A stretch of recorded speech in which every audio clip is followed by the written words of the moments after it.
D'ici seulement 8 heures, à partir du moment où j'enregistre, on va assister à la prochaine réunion du FOMC. Et en fait, pas mal de personnes ne font pas spécialement assez attention à ce graphique car il est en mesure de nous montrer, et d'ailleurs c'est en place sous nos yeux, ce à quoi on pourrait s'attendre ainsi que ce qui se passe actuellement sur les marchés. Alors les gars, aujourd'hui je vais vous donner une structure un petit peu plus large concernant ce qui, je pense, va arriver au marché des cryptos dans un futur proche. On va également discuter de tous les graphiques importants à surveiller en ce moment. Je vais vous fournir une mise à jour sur Binance, des news concernant SBF, parce qu'apparemment la mauvaise gestion de la plateforme FTX a duré pendant des années sans qu'on le sache. Maintenant, il vient enfin d'être arrêté et jeté en prison, une prison qui est d'ailleurs considérée comme étant l'une des pires au monde. Alors voilà, aujourd'hui on a une vidéo extrêmement importante que vous ne voudrez vraiment pas rater pour disposer de toutes les infos importantes actuellement. Donc bienvenue à tous, je m'appelle Maxime et je vous apporte chaque jour des nouvelles vidéos en français sur les crypto-monnaies en vous apprenant comment vous faire de l'argent sur ce marché. Si vous êtes nouveau sur cette chaîne, alors soyez sûr de vous abonner et d'activer la cloche dès maintenant. Ceci étant dit, en ce qui concerne le Bitcoin durant la journée d'hier, on a assisté à une belle petite poussée et enfin j'ai envie de dire après une énorme période de latéralisation, on vient tout juste de voir quelques gains intéressants pour le Bitcoin et les cryptos.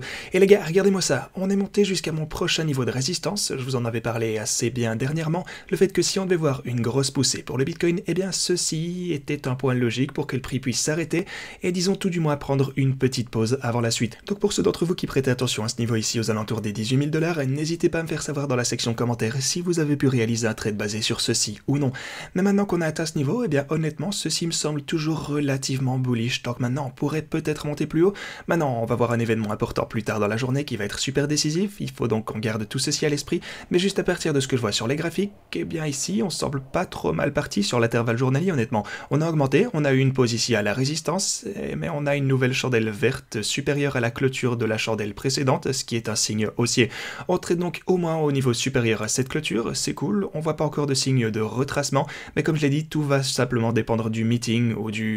en fait simplement de la réunion qu'on va voir d'ici quelques heures maintenant au cours de cette journée. Alors encore une fois, gardez un œil sur tout ceci les gars, on a toujours un support énorme aux 16 500 $ qui pourrait nous aider en cas de mauvaise nouvelle. Ensuite on a le niveau supérieur des 18 000 $ ici, on peut également regarder, on a 18 900 si jamais on augmentait, mais voilà, maintenant on peut regarder un petit peu les marchés traditionnels car de leur côté c'est super intéressant aussi. Regardez-moi ça, pour les marchés traditionnels en fait on a eu une poussée, on est passé au-dessus de ces niveaux, on s'approchait même de cette ligne rouge ainsi, et la ligne rouge que vous voyez là est extrêmement significative. Pourquoi me direz-vous? Eh bien, cette zone pour les marchés traditionnels, donc entre la ligne rouge ici et la ligne rouge que vous avez plus bas avec la boîte orange, ce voisinage en général est habituellement... Genre, souvenez-vous, si vous regardez au fil de l'histoire, et si vous regardez les précédents rallyes de bear market, c'est-à-dire eh bien, les rallyes que vous avez dans un marché baissier, ils atteignent généralement un sommet ici. Ainsi, lorsque vous avez un rallye de bear market, si vous extrapolez ça au prix d'aujourd'hui, eh bien il s'agit de la zone en général dans laquelle on devrait voir, en tout cas s'il s'agit d'un rallye de marché baissier je précise, ce qui signifie que ce n'est pas réellement le début d'un nouveau marché haussier,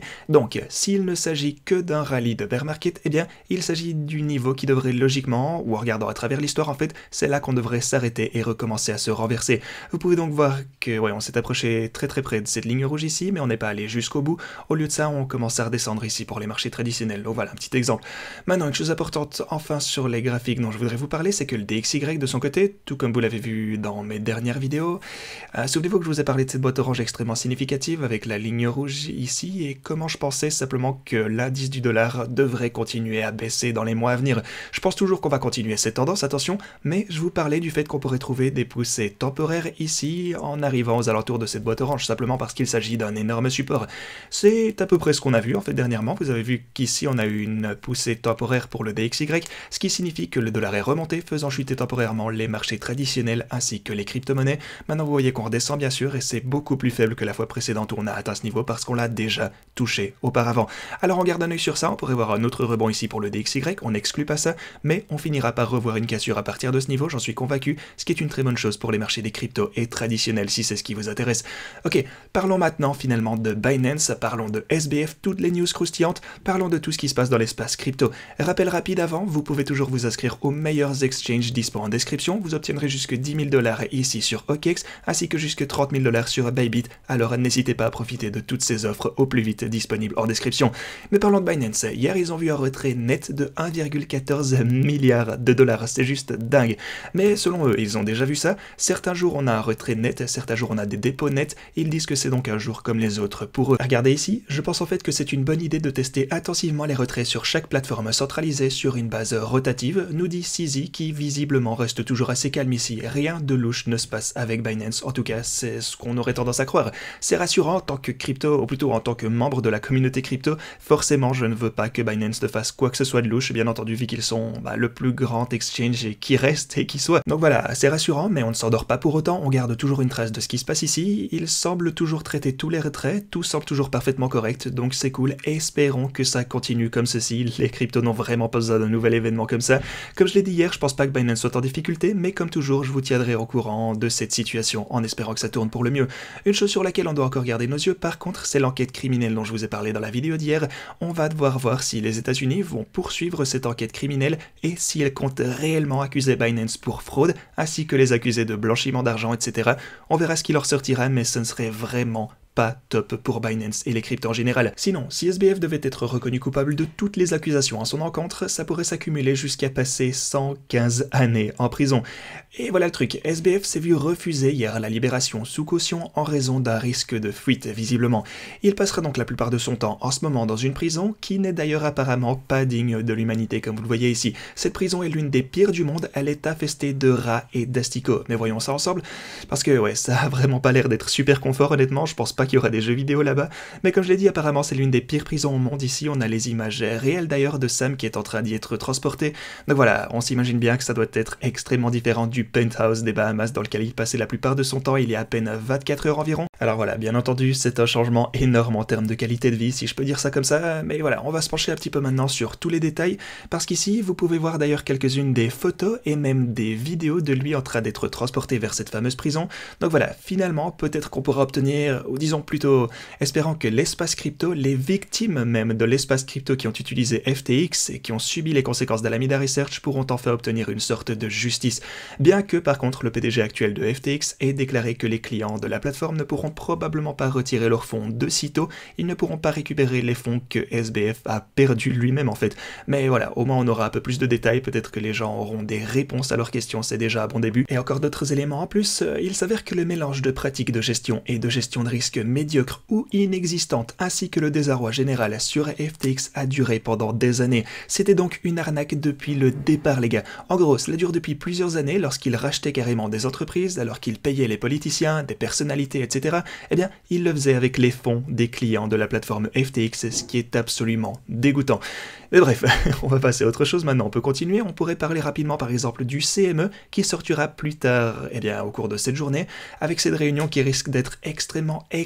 intéressante, parce qu'on va enfin voir comment elle compte influencer les taux d'intérêt, ça va être super décisif pour tous les marchés du monde entier. Maintenant on voit par exemple 80% de chances qu'il augmente de 0,5%, on a du coup les 20% qui restent qui pensent que ça augmentera de 0,75%. Alors on verra bien au cours de la journée, mais en général, une chose qu'on va devoir surveiller de très près, c'est l'inflation, car l'inflation a été plus faible que prévu hier, c'est cool, et si vous avez regardé ma vidéo concernant ma stratégie générale, que je vous conseille de regarder d'ailleurs, eh bien vous savez que j'ai plaidé en faveur de l'inflation qui allait recommencer à chuter très prochainement. Et oui, c'est quelque chose qu'on est en train de voir en ce moment, ça se produit réellement en espérant que la tendance se poursuive, et si j'en juge par les réactions du marché, on peut se dire que les gens ont été pris au dépourvu avec l'inflation qui a baissé autant qu'elle l'a fait sur la dernière impression de l'IPC d'hier. Voilà donc le truc, si vous regardez les catégories qu'on a ici, qui ont vu une inflation plus faible, donc sur ce graphique on est en octobre 2022 et là on a novembre de 2022. Ce que vous pouvez voir c'est que l'énergie en général a considérablement baissé, ça c'est déjà une super nouvelle,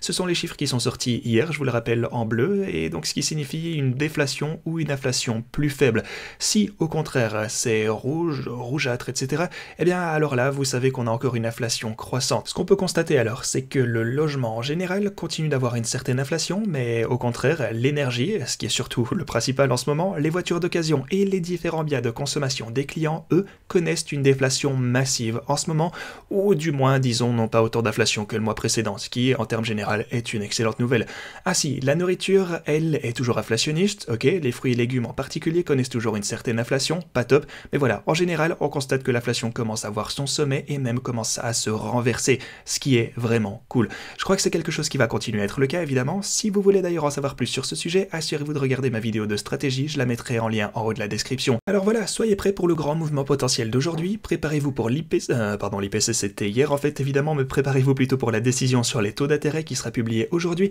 et surtout, soyez à l'affût du langage, entre guillemets, que Jérôme Powell va utiliser. Assurez-vous également de me suivre sur Twitter, je vous tiendrai au courant de tout ce qui se passe en temps réel, vous nous trouverez à Satoshi Stacker, recherchez ça sur Twitter, suivez-nous et on vous tiendra au courant de tout ce qu'il vous faut savoir. Ceci étant dit, c'est tout ce que j'avais pour vous, merci d'avoir regardé la vidéo d'aujourd'hui et à la prochaine.